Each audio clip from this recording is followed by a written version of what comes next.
এটা কি Fanta Apple flavour? না না, এটা ফান্টা অ্যাপেল ফ্লেভার না, এটা হচ্ছে অকটেন। কালারটা কিন্তু মিলে গেছে, আনফরচুনেটলি কালারটা ফান্টার অ্যাপেল ফ্লেভারের যে ড্রিঙ্কসটা রয়েছে সেটার সাথে মিলে গেছে, এটাতে আমি অকটেন ভরছি। তো আসসালামু আলাইকুম এভরিওয়ান, কি অবস্থা সবার, কেমন আছেন? চলে আসলাম আপনাদের মাঝে নতুন একটি ভিডিও নিয়ে। Welcome to my YouTube channel ESI blogs. বর্তমানে আমরা সবাই কম বেশি শুনতেছি ইথানল 20-র ব্যাপারে, বা E20, যেটা নাকি অকটেন পেট্রোল বিভিন্ন ফুয়েল সিস্টেমে ব্যবহার করা হয়। তো এই বিষয়ে কম বেশি সবাই জানেন যে এখন নাকি অকটেনে বা ফুয়েলে ইথানল 20 ব্যবহার করা হয়। তো ইউটিউবে ঘাটাঘাটি করলে অথবা গুগলে ঘাটাঘাটি করলে এই বিষয়ে ডিটেইলড আপনারা জেনে যাবেন।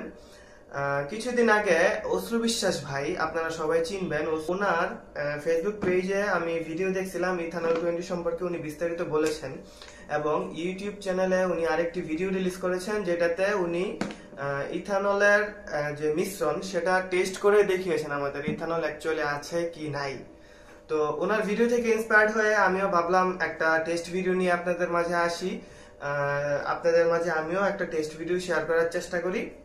আমার কাছে প্রপার ইকুইপমেন্ট নাই, তারপরেও আমি চেষ্টা করেছি যা আছে ঘরোয়া পদ্ধতিতে টেস্টটা করার। তো আমি আজকে আপনাদেরকে টেস্টটা করে দেখাবো। রেজাল্ট ভুল আসতে পারে, আবার সঠিকও আসতে পারে। রেজাল্ট ভুল আসার চান্সই বেশি, এটা একবারে নিখুঁতভাবে পরীক্ষাটা করতে হয়। তো যেহেতু নিখুঁতভাবে পরীক্ষাটা করতে হয়, সেহেতু এটা ল্যাবে করলে সম্পূর্ণ পরীক্ষাটা নিখুঁত হওয়ার চান্স বেশি থাকে। আমি যেহেতু ঘরোয়া পদ্ধতিতে টেস্টটা করতেছি, তো সেহেতু রেজাল্ট ভুল আসতে পারে। তো আজকে চলেন সরাসরি ভিডিওতে আপনাদের মাঝে দেখানোর চেষ্টা করি কিভাবে আপনারা টেস্ট করবেন আপনার এলাকার ফুয়েল পাম্পের ফুয়েলের ভিতরে, অকটেনের ভিতরে ইথানল 20 আছে কিবা নাই বলে দেই।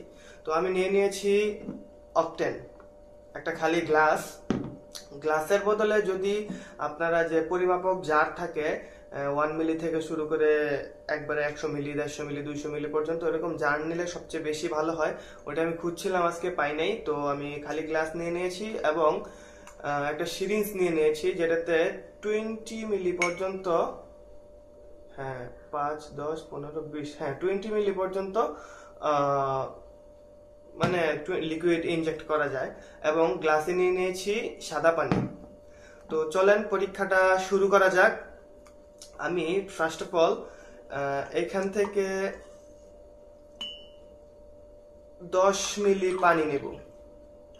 আমি 10 মিলি পানি, 10 মিলিলিটার পানি এবং 90 মিলিলিটার অকটেনের মিশ্রণে, টোটাল 100 মিলিলিটার অকটেনের মিশ্রণে আমি পরীক্ষাটা করব। আমি 10 মিলিলিটার পানি নিয়ে নিয়েছি এবং এটাকে আমি গ্লাসে ঢালবো। ঠিক আছে, আমি এখানে 10 মিলিলিটার পানি নিয়ে নিয়েছি। আমি এটাকে মার্ক করে নেব। যেহেতু চিকন মার্কার নেই, চিকন মার্কার দিয়ে মার্ক করতে পারলে ভালো হতো। আমি কালো টেপ নিয়ে নিয়েছি। 10 মিলি পর্যন্ত আমি টেপ দিয়ে দিব, স্কচ টেপ।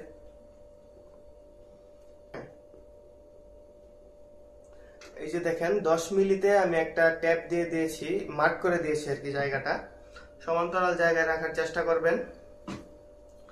তো আমার পানির লেভেলটা কোন পর্যন্ত থাকে সেটাকে আমি আগে এখানে দেখাবো। সেই জায়গাটাকে আমি মার্ক করব। পানির লেভেলটা আমার যে পর্যন্ত চলে আসছে সেই পর্যন্ত আমি মার্ক করে দিয়েছি। আমি যেহেতু 10 মিলি নিয়েছি, সেহেতু আমি আরো 90 মিলি অকটেন এখানে মিক্স করব। না, এটা তো বোতলে নিয়ে ভুল করছি, আরেকটা জার নিয়ে নেওয়া দরকার ছিল। তো যাই হোক, 1 মিনিট, আমি আরেকটা গ্লাস নিয়ে আসতেছি। আরেকটা গ্লাস নিয়ে চলে আসছি। এটাতে আমি অকটেন ঢেলে নিই। পানিটা সাইড করে রেখে দেই, পানির আর কাজ নাই। তো অকটেনটাকে আমি এই সিরিঞ্জে যেহেতু আমার 20 মিলি পর্যন্ত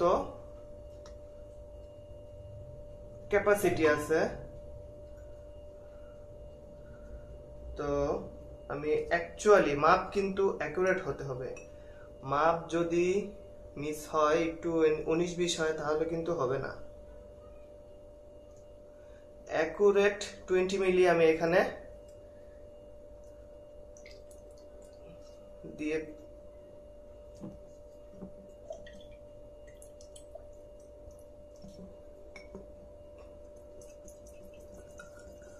ব্যাপার, অকটেনে গ্যাস জমে যায়।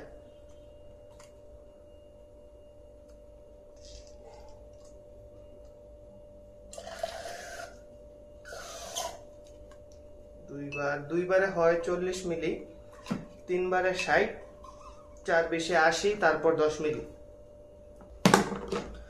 সর্বমোট এখানে 10 মিলি পানি এবং 90 মিলি অকটেন মিক্স করা হয়েছে। এখন যে কাজটা করতে হবে আমাকে, এইটাকে ভালোভাবে মিক্স করতে হবে।